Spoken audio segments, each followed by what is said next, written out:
Hi class, this is Mr. Tan, Mr. T, and we are looking at managing a successful business project.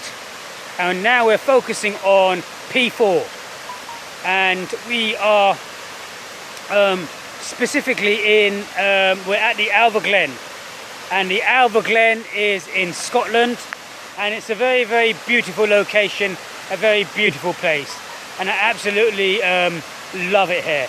You can see in the background to you waterfalls, so we can see how beautiful this place is to do P4.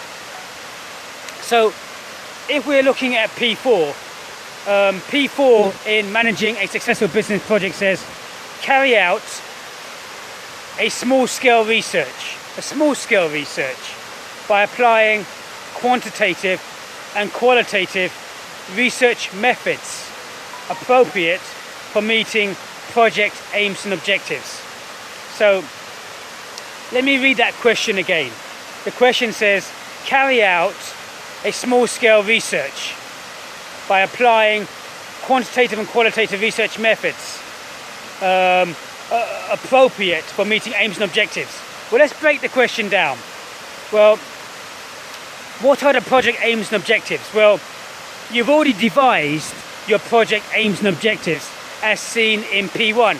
And in P1, it said devise project aims and objectives. And in P1, you would have come up with your aims and then your list of detailed objectives that are used to meet your aims. So you know about that because in P1, you had to do that.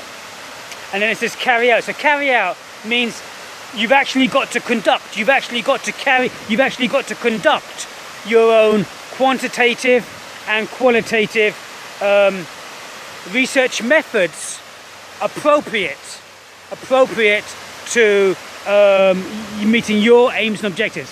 So they need to make sure that these qualitative and quantitative research methods meet your objectives and your objectives that meet your aims.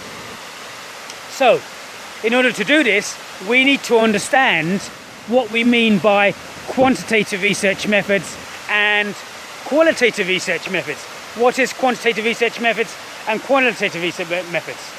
Well, quantitative research methods is basically tells us,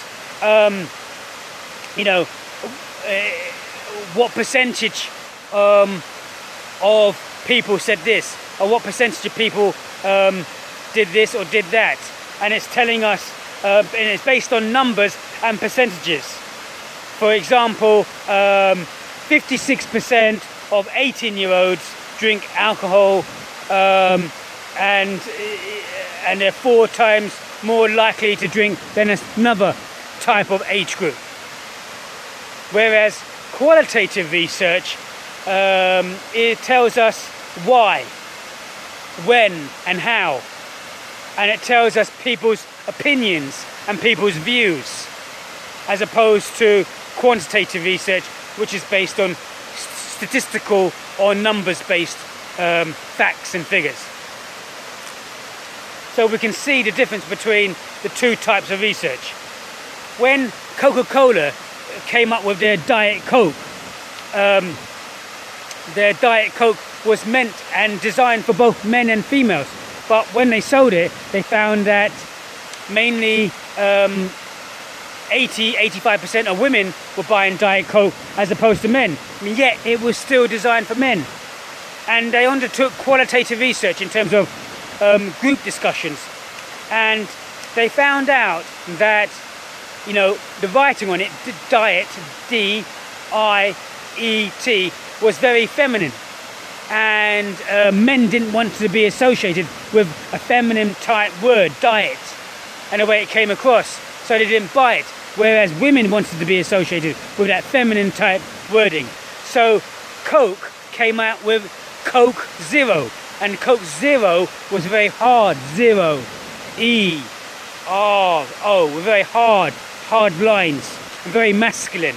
And so they came out with Coke Zero, and men bought Coke Zero, and women bought Diet Coke.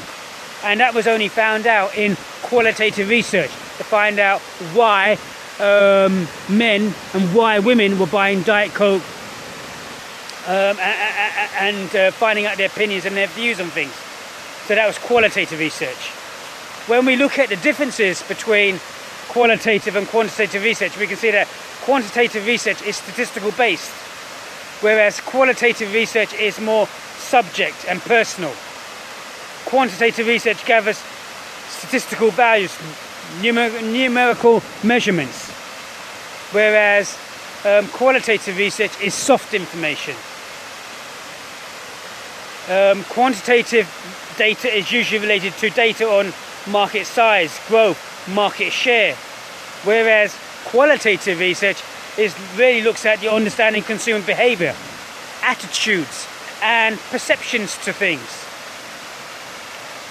Sampling in quantitative research is very key, because in sampling, if it's used sampling for primary data, it has to be representative of the total population. The sample needs to be representative of the total population, and if it's not, then the statistical information that you get back cannot be representative of the total population. So it can't be representative. So you can't make any inferences out of your sample size taken from the population. So the statistical information needs to be based on smaller samples, and that sample needs to be based on a methodology in terms of representative of the total population, and large enough to be representative of the total population, so that you can make inferences about the smaller sample size of the whole population. Whereas qualitative research is topic researched in some depth. Quantitative data is data obtained through surveys, and there are different surveys. You've got face-to-face, one-to-one questionnaire surveys. You've got telephone surveys. You've got surveys through the post. You've got online questionnaire surveys. So you've got different types of surveys. Whereas the qualitative data may be research designed to gain detailed responses, and these may be surveys in relation to primary data, surveys in relation to in-depth one-to-one questionnaires and questions, or group discussions to find out why people think the way they think, and why and how, and people's perceptions and opinions on things. And quantitative data is really data geared towards gaining information on hard data. So we can see the differences between quantitative and qualitative data, and it's important to understand that. Now, this says carry out a small-scale research.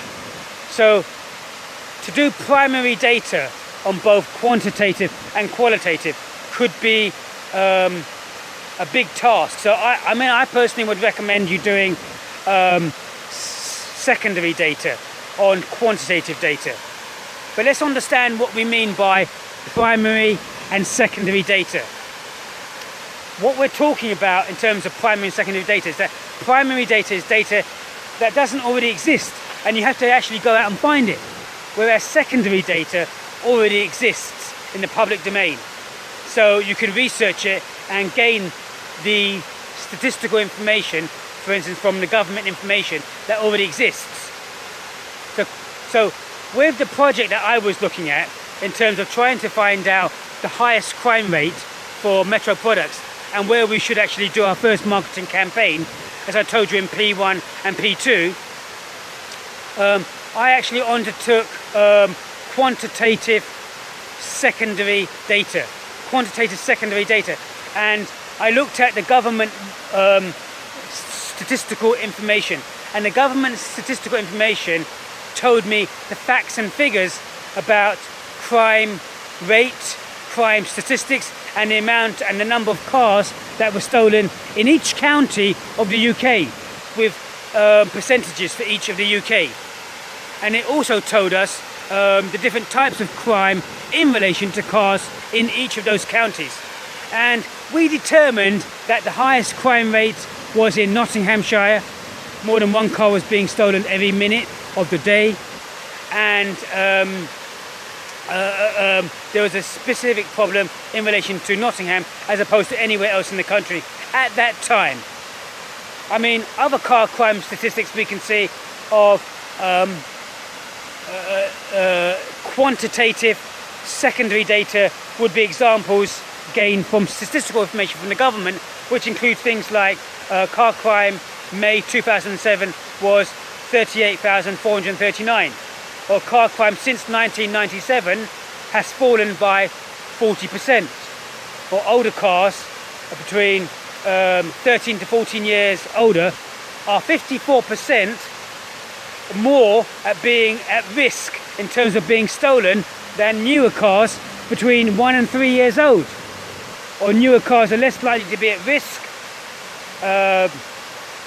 and cars between the ages of 1 to 3 years old are only 13% likely of being stolen, as opposed to cars of 13 to 14 years old are 54% to be at risk of being stolen. So these are hard government statistical secondary information that has been compiled from primary information by the government and put together to become secondary information. And